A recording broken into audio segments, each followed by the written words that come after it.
प्रिय विद्यार्थियों नमस्कार। एक बार पुनः गायत्री कॉलेज सांचौर के यूट्यूब चैनल पर आपका स्वागत है। आज हम डिस्कस करेंगे क्लास बीएससी थर्ड ईयर के सब्जेक्ट बॉटनी का एक टॉपिक जिसका नाम है प्लांट मूवमेंट।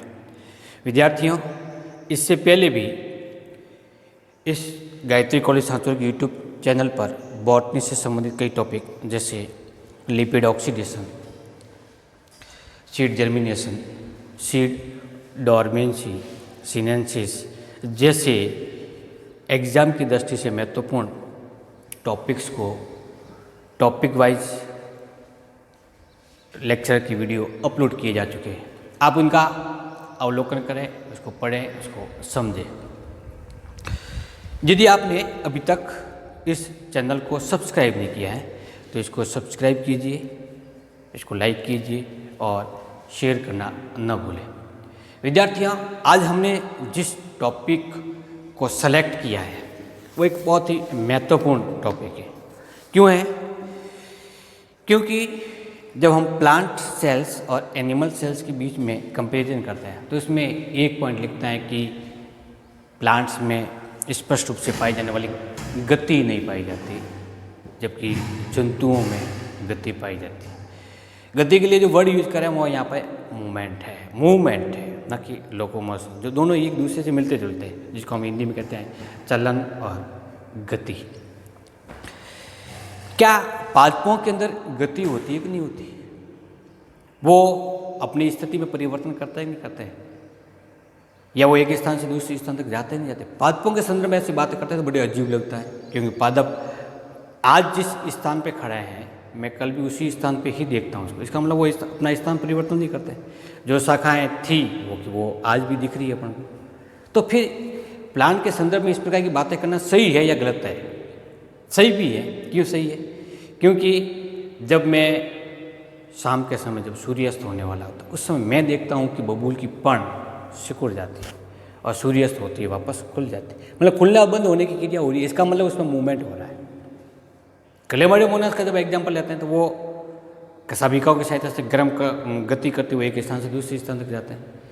इसके लिए एक सिंपल सा एग्जाम्पल, एक प्रैक्टिकल प्रारूप में एग्जाम्पल ले लेते हैं कि कांच के जार के अंदर उसको रख दिया जाए और धीरे से एक तरफ से तो उसको थोड़ा सा ताप दिया जाए तो वो ताप की ओर आकर्षित होता है। लेकिन जैसे ही ताप ज़्यादा दे देते हैं तुरंत प्रभाव से वो जल में गति करता हुआ ताप से विपरीत भाग की ओर चला जाता है। इसका मतलब गति कर रहा है वो। तात्पर्य यही है कि प्लांट्स के अंदर भी गति होती है। इसके लिए दो वर्ड यूज करेंगे, एक तो मूवमेंट और एक होता है लोकोमोशन। मूवमेंट से तात्पर्य है कि कोई भी पादप अंग जीव से संबंधित है, जीव का कोई भी भाग या पादप का कोई भी भाग अपना स्थान परिवर्तन किए हुए अपनी स्थिति को बदलता है तो उसको नाम देता है मूवमेंट। जैसे फॉर एग्जाम्पल मैं खड़ा हूँ और उसको मैं अब घूम करके इस तरफ हो गया, मैंने स्थिति परिवर्तित कर दी, इसको नाम देंगे मूवमेंट। लेकिन जैसे ही कोई पादप अपने संपूर्ण शरीर सहित एक स्थान से दूसरे स्थान पे जाता है या अपना स्थान परिवर्तन करता है, फॉर एग्जाम्पल मैं इस स्थान से इस स्थान तक आ जाता हूँ, तो स्थान परिवर्तन की इस क्रिया को लोकोमोशन कहते हैं। तो ये दो वर्ड जो हम लोग प्लांट मूवमेंट से संबंधित सबसे ज़्यादा यूज किए जाते हैं। जंतुओं के अंदर होने वाले मूवमेंट लोकोमोशन टाइप का होता है जो स्पष्ट है। प्लांट्स के अंदर सामान्य अपनी स्थिति को ही परिवर्तन करते हैं। लेकिन छोटे या निम्न वर्गीय प्लांट जैसे एल्गी में स्पष्ट रूप से लोकोमोशन की क्रियाएँ पाई जाती है, जिसको हम इसके टाइप्स में पढ़ेंगे। प्लांट्स के अंदर मूवमेंट क्यों होता है? क्यों होगा? क्यों होने के कारण होगा कि वातावरण में होने वाले परिवर्तन। तो वातावरणीय कारक जो पादप में किसी प्रतिक्रिया को प्रेरित करे, अनुक्रिया को प्रेरित करे, ऐसी संरचना को उद्दीपन कहते हैं। और ये उद्दीपन क्या हो सकते हैं? उद्दीपन उत्पन्न करने वाले कारकों को उद्दीपक कहते हैं। उद्दीपक क्या हो सकता है? गुरुत्वीय उद्दीपन हो सकता है, ऊष्मीय हो सकता है, प्रकाशीय हो सकता है, तापीय हो सकता है, स्पर्श हो सकता है और आघात हो सकता है। मैं किसी को टच कर रहा हूँ तो वो भी उसके अंदर उद्दीपन है कि क्रियाएं उत्पन्न करें। मैं पादप के जिस भाग को स्पर्श कर रहा हूँ, फॉर एग्जाम्पल मैंने एक लीफ को इस जगह से स्पर्श किया तो यहाँ स्पर्श करने से लेकर के इसके अंदर क्या प्रतिक्रिया होगी, वो झुकेगी या फिर ऊपर की ओर आएगी, एक क्रिया होगी।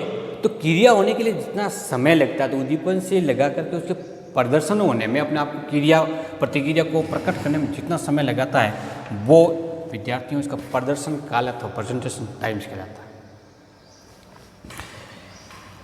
इसको स्पर्श किया तो यहाँ से उद्दीपन उसके प्रतिक्रिया स्थल तक जाएंगे, और जाने के बाद भी फिर इसके अंदर प्रतिक्रिया होगी, तो वो जो समय लगेगा वो इसका संचरण काल कहलाता है। तो उद्दीपन के बाद में प्रेजेंटेशन में जितना समय लगता है वो इसका क्या कहलाएगा, संचरण काल या ट्रांसमिशन टाइम कहलाता है। एक आता है रिएक्शन टाइम, उद्दीपन के बाद में कितने समय के बाद में उसने रिएक्शन किया। तो संचरण तो उद्दीपन के संचरण की दर, उसके बाद में क्या परिवर्तन हुआ, वो कहलाता है रिएक्शन टाइम। ये रिएक्शन टाइम डिपेंड करता है प्रदर्शन काल, संचरण काल और उसके अनुक्रिया का सम्मिलित रूप को, योग को रिएक्शन टाइम्स के नाम से जाना जाएगा। प्लांट्स के अंदर रिएक्शन हो चुकी है, जैसे पत्तियां सिकुड़ चुकी है। अब सिकुड़ने के बाद में धीरे धीरे कितने समय में वापस अपनी मूल अवस्था में आती है। तो उद्दीपन के अंदर जो अवनति हो रही है, जो कमी हो रही है, अनुक्रिया में जो कमी हो रही है, उसको नाम देते हैं रिलैक्सन टाइम। वापस अपनी कैसी अवस्था में होगी, मूल अवस्था में रिलैक्स होने लगा। वो रिलैक्स क्यों हुआ था, क्योंकि जब आपने हाथ लगाया तब अपनी स्थिति को परिवर्तित किया था, अब वो वापस अपनी मूल अवस्था में आता, वो इसका रिलैक्स हो। किसी पादप भाग को लगातार यदि हम उद्दीपन देते रहते हैं तो उसमें प्रतिक्रिया की धीरे धीरे कमी आना प्रारंभ होती है।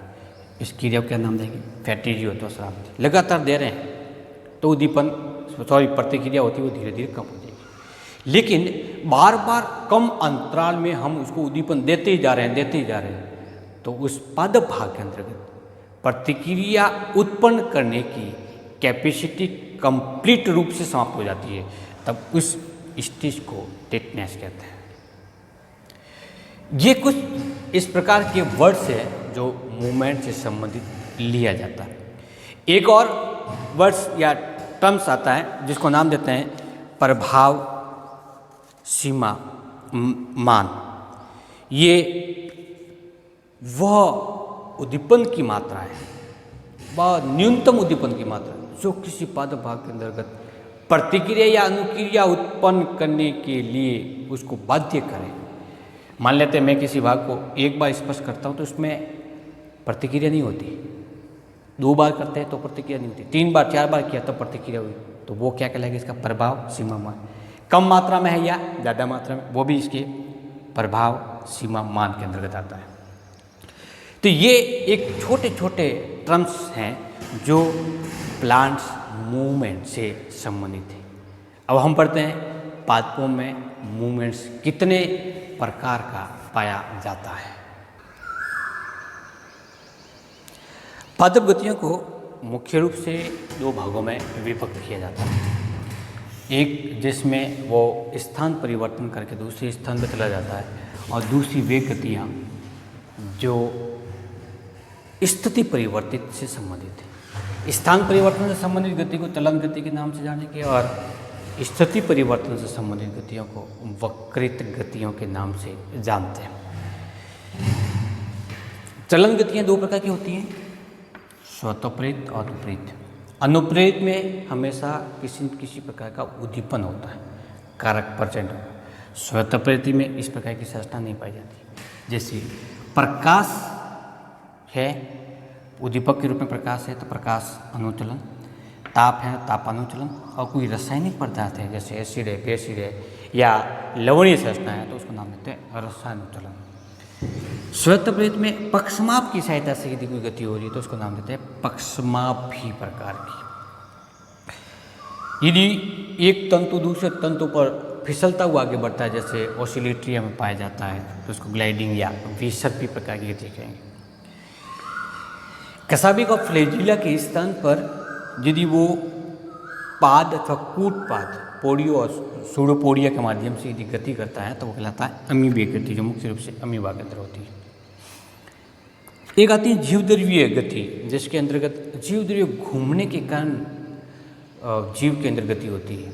ये जीवद्रव्य 2 प्रकार की स्टेज को शो करता है। एक बड़ी सी रिक्तिका के चारों ओर जीवद्रव्य जब घूमना शुरू कर देता है तो उसको परिसंचरण कहते हैं, और छोटी छोटी रिक्तिकाओं के तरह घूमना प्रारंभ कर देता है तो इस प्रकार की क्रिया को हम घूर्णन कहते हैं। तो जीवद्रव्य में दो प्रकार के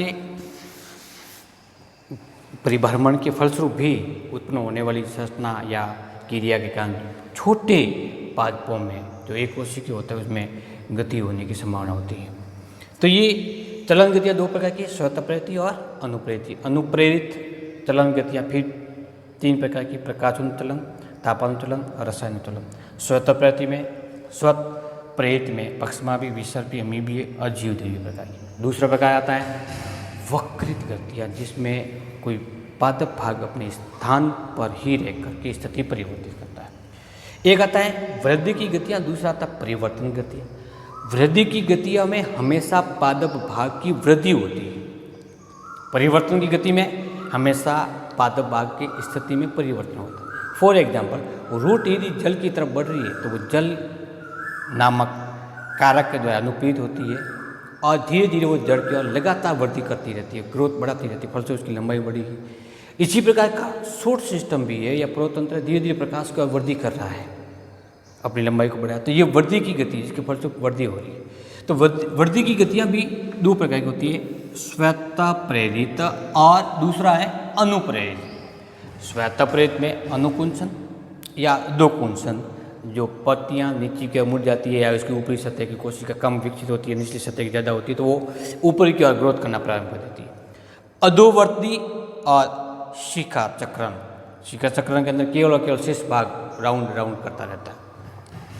अनुप्रेरित वृद्धि की गतियाँ में प्रकाश अनुवर्तन जो परोतंत्र का मुख्य लक्षण है, गुरुत्वाकर्षण अनुवर्तन जो कि जड़ के द्वारा इस पर जड़ की वृद्धि गुरुत्वाकर्षण की ओर हो रही है, जलानुवर्त जड़ जल की तरफ धीरे धीरे वृद्धि करना प्रारंभ कर देता है। रसानुवर्तन किसी रसायन के प्रति अथवा स्पर्श के फलस्वरूप उत्पन्न होने वाली वृद्धियाँ, वृद्धि की गति स्पर्श अनुवर्तन कहलाती है।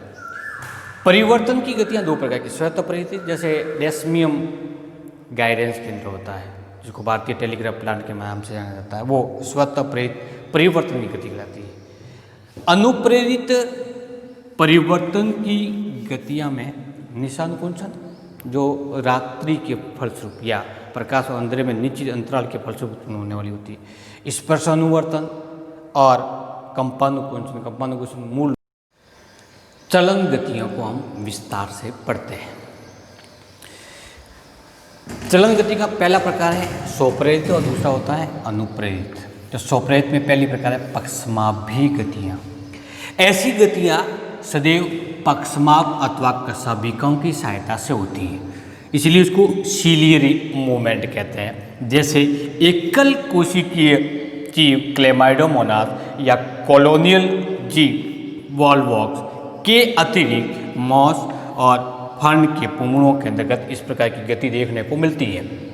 ये हमेशा पक्षमाभ के अंदर उत्पन्न होने वाली एक लयबद्ध गति के फलस्वरूप संपन्न होती है। दूसरा जो प्रकार है चलन गति का वो अमीबीय प्रकार का है।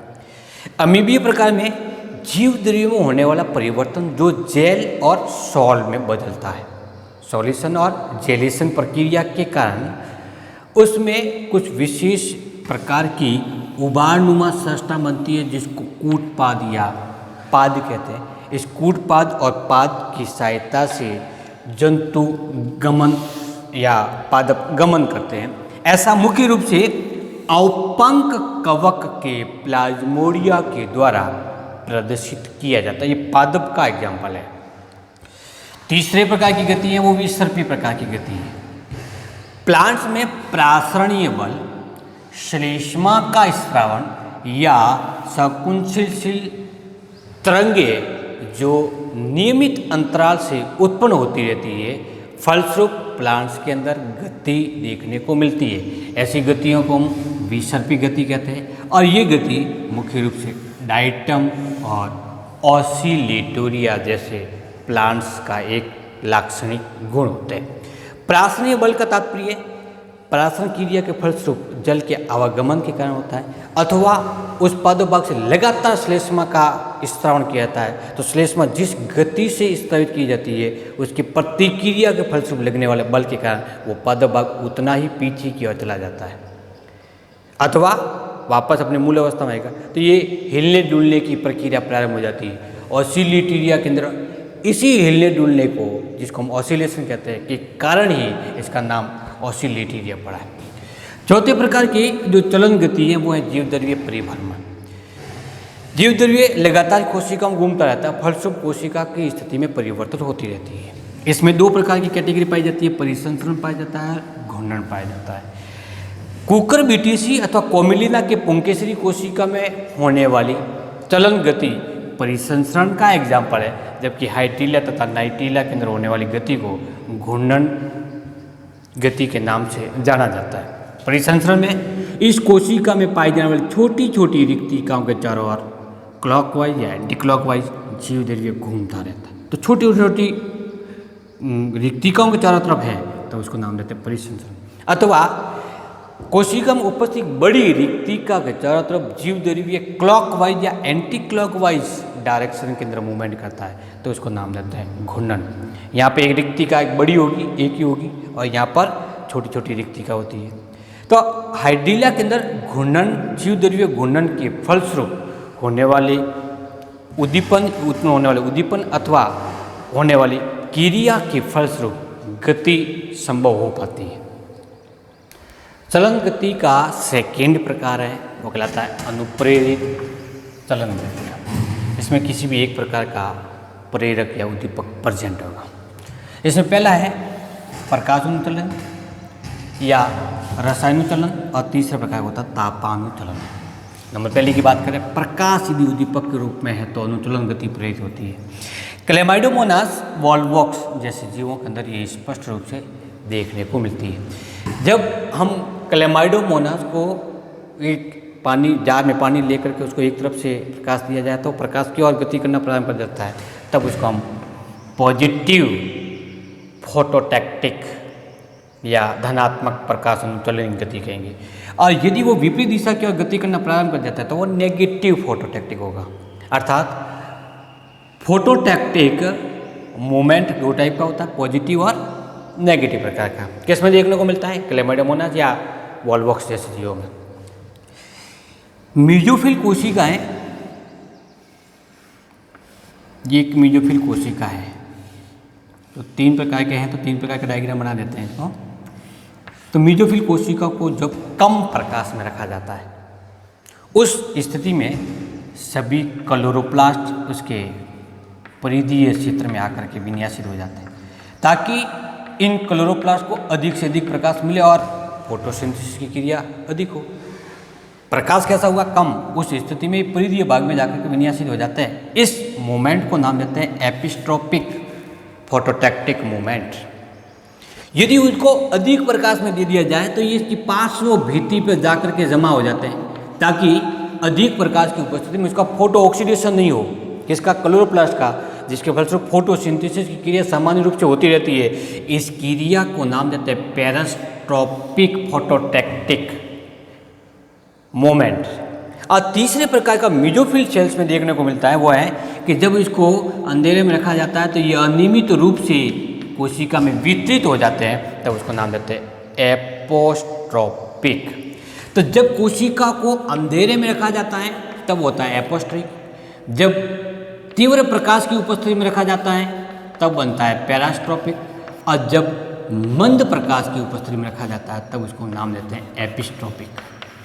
तो मीजोफिल कोशिका में क्लोरोप्लास्ट के मूवमेंट को अनुप्रेरित चलन गति के अंतर्गत प्रकाश अनुचलनी गतियों के रूप में पढ़ा जाता है, जो कि मुख्य रूप से तीन प्रकार का होता है। ब्रायोफाइटा और टेरिडोफाइटा की आर्किगोनियम, जिसमें श्लेष्मा स्तरित होकर उसके आर्किगोनियम के मुख द्वार पर बूंद के रूप में जमा हो जाती है, उसमें पाए जाने वाले विभिन्न प्रकार की शर्कराएं मैलिक एसिड, टार्ट्रिक एसिड और सिट्रिक एसिड जैसे रासायनिक पदार्थ जल में तैरते हुए पुमणुओं को अपनी ओर आकर्षित करते हैं तो यहाँ पर पुंगड़ुओं में जो गति हो रही है किसके कारण होती है? रसायन के कारण, इसलिए उसको नाम देते हैं रसायन चलन।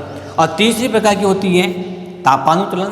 यदि कोई जीव या कोशिका, प्लांट कोशिका ताप के प्रति क्रिया को प्रदर्शित करते हुए तापीय क्षेत्र की ओर गति करता है तो उसको ना पॉजिटिव थर्मोटैक्टिक मूवमेंट नाम देंगे। और यदि वो ताप की विपरीत दिशा की ओर गति करना प्रारंभ करता है तो उसको नेगेटिव फोटोटैक्टिक, अर्थात प्रकाशानुचलन की तरह तापानुचलन भी दो प्रकार का होता है, धनात्मक या पॉजिटिव और ऋणात्मक या नेगेटिव प्रकार का। तो विद्यार्थियों, आज के इस टॉपिक में हमने पढ़ा है प्लांट मूवमेंट कितने प्रकार का होता है और चलन गतियों को उदाहरण सहित। अगले लेक्चर के अंतर्गत हम पढ़ेंगे वक्रित गतियों के प्रकार और उनकी क्रियाविधियों को। लगातार अपने टॉपिक को कंप्लीट करने के लिए चैनल पर अपलोड किए जाने वाले यूट्यूब चैनल को टॉपिक वाइज सीरियल रूप से देखते रहिए ताकि आपका टॉपिक निरंतर बिना बाधा के जारी रहे।